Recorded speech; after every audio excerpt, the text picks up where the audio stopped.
technology in one person's hand, it could be used very differently compared to another person. So if you give an Excel to a person who doesn't know how to use Excel, he may just be typing few things. But if you give it to somebody, who knows the basics of Excel, might be he will do a better job. But if you give it to a person like one of my friend, he has done SAP implementations with Excels. It will keep running in the background with a macro, and we will all be just sitting and chatting with a cup of tea. And that's what technology can do if you can leverage the technology the way it is supposed to be. Here we have some extreme and senior people willing to share their expertise in the way technology is used so that we all gain some insights. If I go back to my transformational experience, in my day-to-day job, 3 days I do technology transformation, 3 days I do personal transformation, coaching and mentoring. But if I go back to my transformation on technology, we usually use this car image to explain how a transformation happens. So the car has 4 tires, and each tire represents a very, very important element.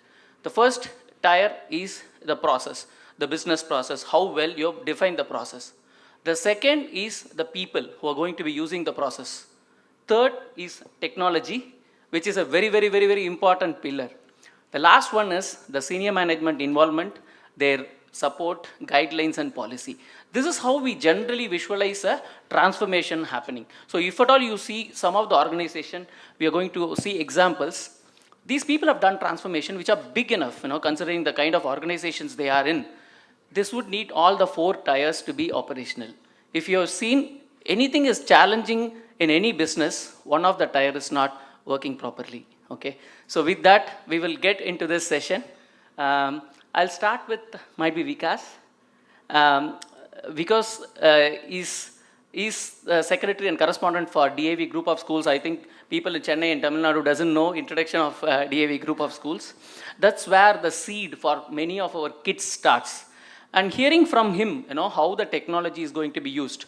And another important perspective I want you to take is, earlier we were talking about learning the lessons and taking the best practices within an industry. But if you really see now, across the industries, people are trying to find out cross-industry best practices. You could be an engineer, but you would adopt best practices from finance. Might be a FMCG, will take it from real estate. That is how the world is going. And with that, we will have 5 different industries here. We will try to get from them what they have done, which is a real-time examples, which is business benefits delivered already. And that's what we are going to see in the next 30 minutes. With that, I'll hand it over to Mr. Vikas. And his perspective, I think they have done something on student assessment. They have used technology, they've used AI on student assessment. Let's try to hear it from Vikas. Welcome, Vikas. Thank you, Athreya, for the warm introduction.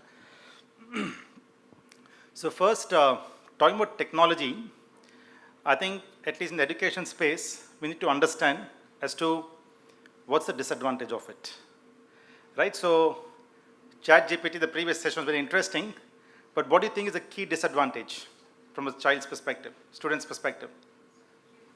Auto assignments, isn't it?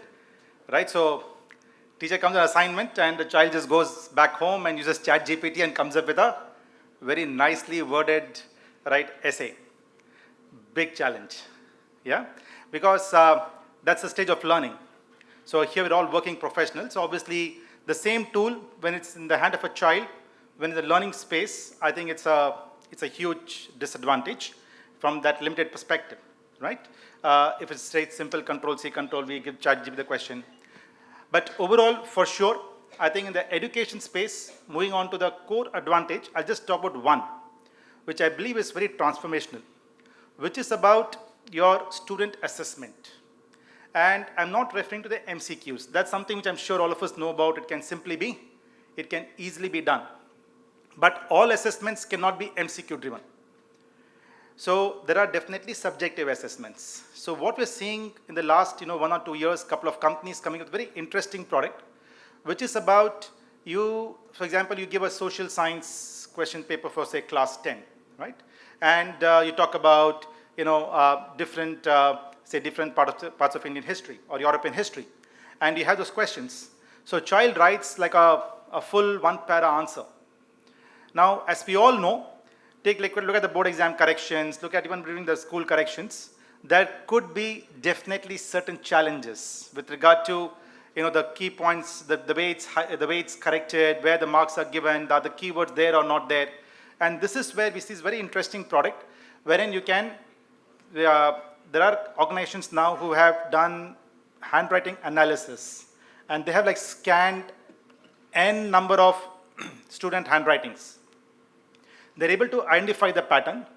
The key is fed beforehand, that these specific words need to be there in the answer, right? So you basically scan the entire answer sheet, and you're able to quickly identify as to what the child has written, and you're able to score it.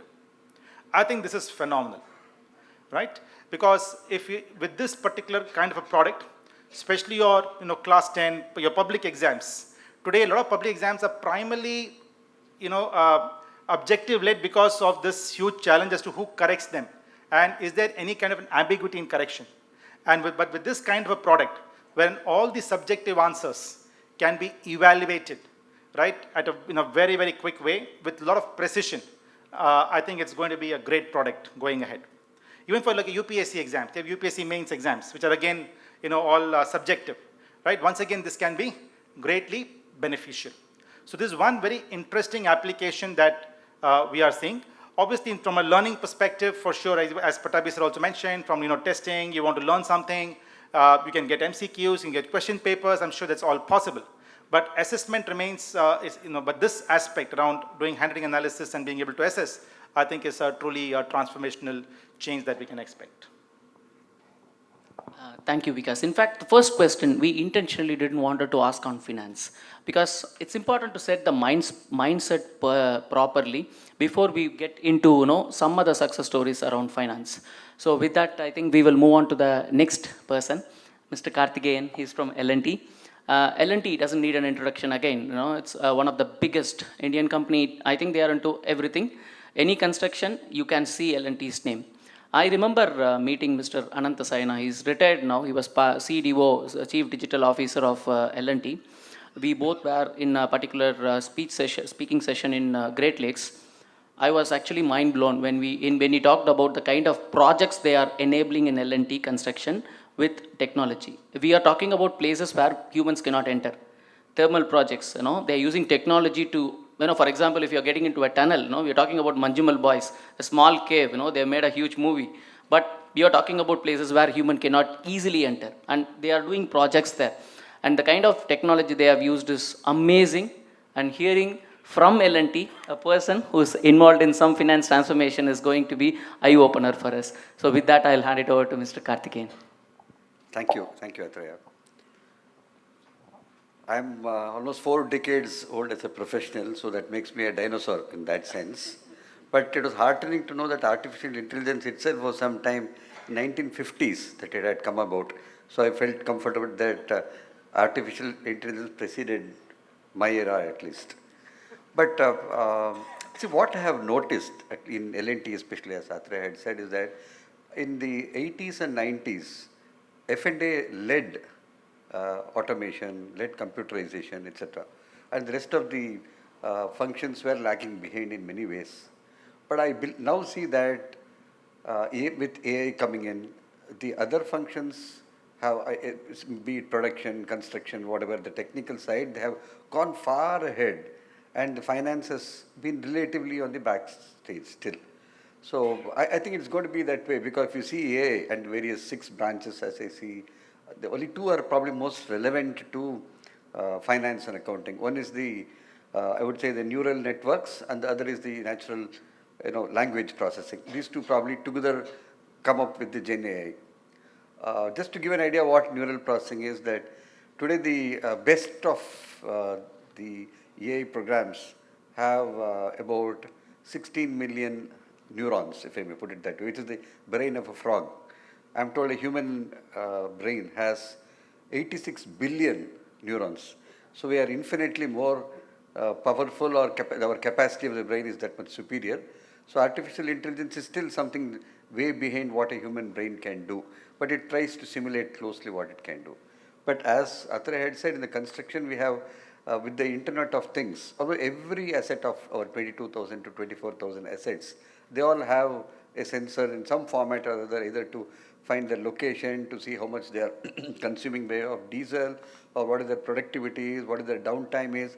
So, and they are all through an asset information system captured, and thereby today as a finance person, one can, looking at the dashboard of the asset management, know which asset is productive, how productive it is, whether the subcontractor's machinery is being put to more use than our own machinery. So these are some analytics that can be done wisely. I probably will take a few minutes to explain what we have done in the finance side, not probably on the technical side. Is that we, just before COVID, we were grappling with the problem that we have, most of our clients are state government clients or central government clients, and as Madan would say, getting money from the government is not very easy. So we always have over 900 projects, some of them doing well with on the cash flows and some of them not doing so well. Probably the stage-wise billing is different, etc. And to top it all, we had about 45,000 vendors at any time working at our project sites, including subcontractors and suppliers. And some of these suppliers were small, some of them were very large, larger than ours, being international, and some of them were MSME as well. And with regard to contractors, we had contractors who had just 10 laborers and maybe some who had very large numbers of 500 to 1,000 as well, doing higher end work or specialized work like HVAC, etc. So now payments became an issue, and as finance people, we are always under pressure. ChatGPT itself says, look first at the cash balance. So as finance people, we look always, do we have money to meet our obligations? And that was always a problem, because there are some projects which are yet to catch up on the cash flow front, and some were doing pretty well. And there was always a cross subsidy that we needed to do, because you can't let projects drift as well, because then they get into their own damages, claims, etc. So how do we fund this? How do we prioritize? There are at any point of time, as I said, some 40,000 vendors asking for payments, and you have purchases and labor contractors worth about 75,000 crores to deal with. So how do we prioritize this? Billing was a big challenge. We used to do it our own way, because whoever calls up, we pay them first. I mean, it was done in a way that was not very scientific. It was what we say, for the lack of artificial intelligence or natural stupidity. So that's what we were working on. Then what we finally did was, along with our IT team, did a predictive algorithm. In the various data analytics, you'll find that some are predictive. Actually, we did a prescriptive algorithm, I would say. So we had a set of rules, preset rules as to what should be the priority, and then made the priority. For instance, we divided them into compartments. One is subcontractor, and is the suppliers. We had an 8-digit code. Then we found the system looked at what are the nature of the service, whether it was a supply of steel, or was it a diesel, whether it was a supply of aggregates, or was it a supply of some other material, and then we are allocated priorities for each of these items. For instance, vendors with smaller dues, we'll have to pay them first. We can't afford them to wait because they cannot sustain. So they were given top priority. So the code, the system will read the code of the bill once it gets registered, and then it will decide and prioritize, because funds are limited on any point of day, and if we are to pay bills which are stacked up, we need to prioritize in a very scientific and intelligent way. So this coding helped us, and that algorithm also helped us to make sure that overall as a construction division, our cash flows were the highest positive that you could get, because of how the trend was on each project on their cash flows. The algorithm used, they call it some knapsack algorithm. I can't still figure out why they called it that, but that's the algorithm name that's used, and that decides which combination of payment of invoices will meet the priority requirement, as well as give us the highest positive cash flow as a division. So this was one example how we use artificial intelligence through a prescriptive algorithm. So I think we should, as we go forward in financing and in our own domain, see more opportunities to how we can leverage the power of computing to maximum extent to make our jobs easier and make it more scientific, I would say. Thank you. Thank you, Karthikeyan sir. In fact, earlier people were talking about closing books of accounts in a work day. Okay, that is what primarily a job of an accountant. Which means after spending might be every day late hours, we will say accounts completed. Aha, relief. But actually, our job is not that. Our job is preparation should be automatic, and what we do with the data, to facilitate business insights, decisions, is what the future looks like. And that's what Gartner also says. In fact, everything, if we take SAP or Oracle, they have product called Office of the CFO. It's a bomb element, meaning they sell Office of the CFO as a product to a customer. So which means people are realizing that CFOs are doing something which is not just accounting. And that is where we are all heading. It is important for us to know that we are moving away from traditional, might be accounting or auditing or taxation, which is 20 years before, but the kind of opportunities which is getting opened up, it's immense. Okay. In fact, couple of days back, one of the coaching students, dad asked me, sir, in 12th NCERT book, my son, they want to select a stream, whether to select commerce or science. My son was going through this NCERT book. In that NCERT book, it is mentioned that ChatGPT or AI will replace accountants. It's mentioned in NCERT. He is worried, and he asked, sir, what is your suggestion or perspective on this? I told him, I think one thing I can tell you, AI will not replace accountant, but a person who knows AI will replace accountant. Okay, so I think that is why we are all heading. If you know AI and technology the way it has to be used, you don't have to worry about yourself. You are going to be commanding a lot of value. I think morning Sumit was mentioning about adding value. The day you add value, people will need you. So I think that's the thing. Thanks a lot, sir. With that, we will move on to Mr. Suryanarayanan. An interesting profile. In fact, in today's morning session, it is also my wish. I want all chartered accountants to become CEO, but it is not easy because CFO is, I think, our strength area. But when you become CEO, you are actually moving out of your comfort zone, and you're going to do many things which you may not know. It might be your blind spots, it could be your weakness area, and you may have to handle, lots of uncertain elements. And here is a person, a chartered accountant, but a managing director now, wearing a CEO hat. He has to now oversee how finance does it, which is just down. So I think I'm looking forward to your perspective, how you are looking at now finance as a stakeholder, not as might be a owner now. Yeah. Thanks, Athreya. It does look rather strange sitting before you and talking about technology. When I entered industry in 1988, only when I joined Sundaram Clayton, my first employer, did I have a first look at a computer. So even in articles then, we never had any computer to look at. It was all good old ledgers, dog-colored ledgers. And even reports had to be handwritten in the audit office, and then somebody would type those reports. So from that situation to today, we are talking about technology, use of cutting-edge technology right across. The second thing that surprises also me, which is got to do with my own career, is there are subjects I still think they are where there are specific financial accounting structures relating to banking and insurance companies, which is part of one of the CA final papers. I think it is still there. As luck or otherwise would have it, in those days, in 1987, when I wrote my CA final, I thought, who is going to work for an insurance company? And I had left it by choice. And here is fate making me work in an insurance company for the last 18 years and also heading that and looking at technology in that company. So now I will come to the core subject. I will take it in two parts. Let me look at how we have used technology in 2-3 areas within finance and outside of finance as well. In finance, one of the recent implementations within our company is in the area of financial planning and business planning. See, today we have boards, and ours is a joint venture company, so people always keep looking for the closest estimate for the financial year. And it can't be a simple formula-based, Excel-based planning, because it has to be in great level of detail. It has to factor in the most recent developments and experiences. And insurance is a fast-changing environment.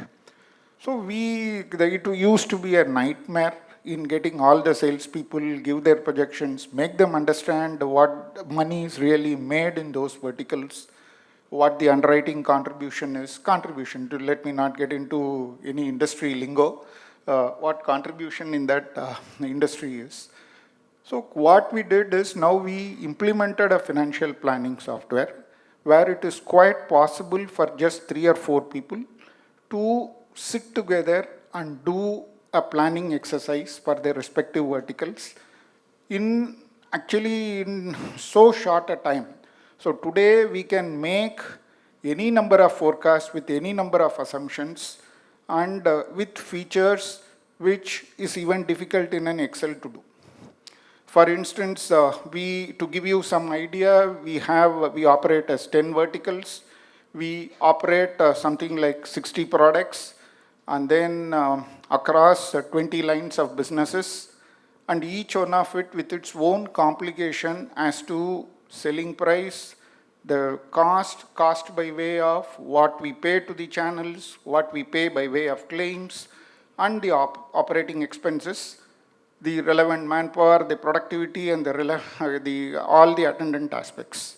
So today it is possible for all the teams to do the planning, know what is the change, intuitively make those changes, sitting along with the finance person guiding saying, if you do this, this will be the impact. This is how your margin will go down, this is how your profitability will go up, try and do this, and what should be the ideal mix that you should look for. And this has actually helped us crash our annual planning exercise so much. We are now able to do the complete planning in detail for each vertical and across in double quick time. And not just that, every quarter you need to give a most revised estimate for the end of the year. And at the end of 6 months, it's imperative that you don't vary by more than 2% from the estimate that you give by end of the year. So that's a clear directive. So you can't fool around by giving some numbers, making your own estimates of top line cost structures, presenting rosy picture of what the ultimate results would be. So this is something, a practical usage of how technology has made life easy for the finance guys. Now, I'll relate it to the period when I was the CFO. It used to be a nightmare in making these projections. And suddenly, as CEO will come and say that, no, I don't want this mix, I would like it this way. For you to go back, do those numbers, and then say what the effect of that result is, would take a long time. Today, we can do it together, and as you do, the changes are quite visible on the screen. And coupled with it, when you have all the data visualization tools that are present today, you are able to actually make a presentation on the fly, translating the data into PPTs or whatnot. So this is one case where finance has used it. Let me talk about a second use case of technology in claims area. All of us are users of motor vehicles, motor cars. Now, assessment of a motor claim is a complex subject. Earlier, we always used to have a person called surveyor who used to, in fact, if you have an accident, you would leave the vehicle in a garage. The garage would call a surveyor who will come in his own sweet time, will take time to estimate, and then you will have to do an estimation of what needs to be repaired, replaced, and then you will give an estimate after 4 days. You will need to type it out and then give it to the dealer. The dealer will give it to the insurance company, and insurance company will approve, and only then the repair of the vehicle would start. So this used to be the process some time back. So we have now used an artificial intelligence based software where all you need is either a video or pictures of the damaged vehicle, which customers can upload from their mobile. So it's not necessary that you need to use any particular software. What this software does is, it looks at all the damages and then estimates how deep is the damage, whether it can be repaired or it requires a replacement, and going by machine learning on how such similar damages have been dealt with in the past, says what are the parts, by identifying the part number, what is the value, and in case of labor charges, so what is the thing, and then ultimately produces an estimate in 10 minutes flat. 10 minutes flat. And you are then the insurance, as an insurance company, we are now able to give that authorization to the dealer and say, please proceed with the repair. So what it means and benefits is, for the dealer, there is a vehicle which has come in. The vehicle doesn't occupy his bay. So the returns of vehicle in his bay is so much faster. He gets the money quicker, and with a smaller capacity, he is able to do it. Does a world of good for the working capital management of the dealer. So this is one use case how we have used technology in our business area, and it is the machine learning part is the beautiful part. So and there are calls, it's not that 100% it goes through, it's about 95% accurate. And as individuals make those changes, as they keep making those changes, the software learns. And therefore, after the nth time, it automatically includes that. So it no longer requires the manual intervention. So this is brilliant stuff. A third case that I would like to talk about is, of course, this may not be so dramatic, but very relevant to us in the area of investment management. We have a large corpus of investments with a high level of regulatory controls and limits and sectoral exposures and whatnot. So now we have a system that fully controls the way. So the dealer, of course, this is quite common in asset management companies, but we have replicated it. But we have more sectoral restrictions. So what you can invest in a promoter company, what you can invest in different industries based on ratings, sectors, and then the dealer limits, and then the entire stop loss limits that you have for your equity-based transactions. So all of that is fully automated. The instructions to the custodian is fully automated. So this is again, so for an investment corpus which is running close to about 19,000 crores, the team has just 4 people, of which 3 people are primarily into research and investment decisions. There is only 1 back office person for managing such a large corpus. So that's the level of automation. And now coming to Athreya, to your question of what has changed in the perspective, the shift role from a CFO to CEO, what do I expect? Very clearly, business insight. The good old traditional roles of financial reporting, taxation, all that is taken for granted. Yes, it is there. It's part of the role. But when you sit down, they are important. They are not missed upon. But when you look at what you expect, especially from the CFO, who is given a very head of the table kind of a seat in the functional heads discussion, is clear business insight and what is making money, what is not making money, what should be done, what should be curbed, what can be an ideal mix from a business perspective. I think that's a very clear expectation. Second is we always need people who can help us in cost optimization and cost management. That hasn't changed. It used to be so 30 years back, 40 years back, and that hasn't changed. Only that now we have the use of technology to help us in understanding costs more granularly and helping in making those decisions. I'll come back again. Thank you, Suryanarayanan sir. In fact, we heard as you talked about the use cases would have got reduced. I think all these things are the benefits, and of course the employee would be more happier doing this work this way rather than the older way. Okay, so thanks a lot for this perspective.